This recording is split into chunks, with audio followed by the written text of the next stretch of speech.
All right, we are looking at some important information or main information related to factor markets. Remember, factors of production: land, labor, capital, entrepreneurship, but mostly in terms of our market, we're thinking of land, labor, and capital. In terms of looking at diagrams and some other things, mostly labor and capital. Some things to remember: marginal revenue product has got to equal marginal resource cost. That determines quantity of labor, quantity of capital.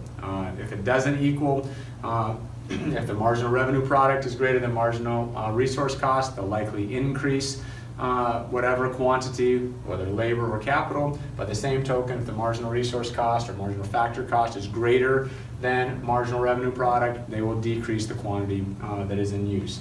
All of this is derived demand. We don't just say there's a demand for labor or a demand for capital or even a demand for land, unless there's a demand for a specific product associated with those things. So the term derived demand means that we're deriving the demand for factor market or for a factor of production based on what people want to consume. Lastly, our optimal amount of in factor markets, factor production, looks like this. Your marginal product of labor over the price of labor, that would be the wage, should end up equaling the marginal product of capital over the price of capital, which we call the rental rate. If this is a greater ratio, the firm will continue to hire labor until it equals that. And in other words, they want more bang for their buck, so to speak, and that's how we figure things out. Different areas of the country, different countries will have different ratios because the price of labor, the price of capital is going to be different, as is the productive capacities and efficiencies of both.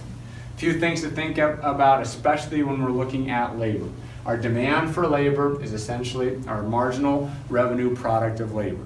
And that's the price of labor multiplied by how productive that specific labor is. And so at the wage rate, and when you come over for the firm, this is essentially the demand curve for labor, or I should say the demand for labor, so this should be labeled, I apologize. The marginal revenue product of labor, which is also demand for labor, at the wage rate, and where it hits this demand curve, that's the quantity of labor that a firm will eventually hire. Okay? The marginal revenue product of labor. Right? They will purchase their labor when the marginal revenue product of labor equals the wage rate. And that's what that's saying. Now, the easy way to think about the market for labor for individual firms is thinking of them as wage takers. And then when you do that, it ends up sort of, again, looking like this. You got a market labor supply curve and a market labor demand curve. Where they meet, that creates a wage rate. That creates a quantity of overall labor that is employed. At that wage rate, okay, firms have to take it because they're perfectly competitive. So at this wage rate, which is the equilibrium wage rate, and this firm is a wage taker, it is a horizontal or perfectly elastic line. Just like for in a perfectly competitive market, the demand for a product is perfectly elastic. Well, if you've got a downward sloping demand curve for labor, which is our marginal revenue product of labor curve, right, at this wage rate, okay, where it crosses, right, that is our quantity that the firm is going to hire. Now here's this thing: the marginal factor cost of labor equals the marginal revenue product of labor. Come back, what's one of the most important things, if not the most important thing to remember? Marginal revenue product must equal marginal resource cost or marginal factor cost. They're the same thing.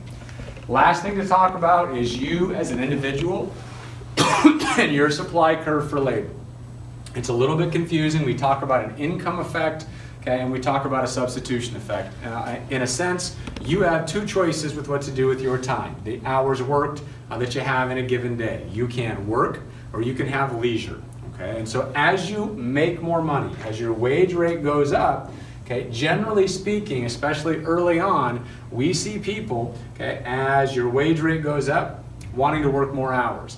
We say that is because of the substitution effect, where essentially what they're doing is substituting, okay, hours worked for leisure that they could have had because they're getting paid more.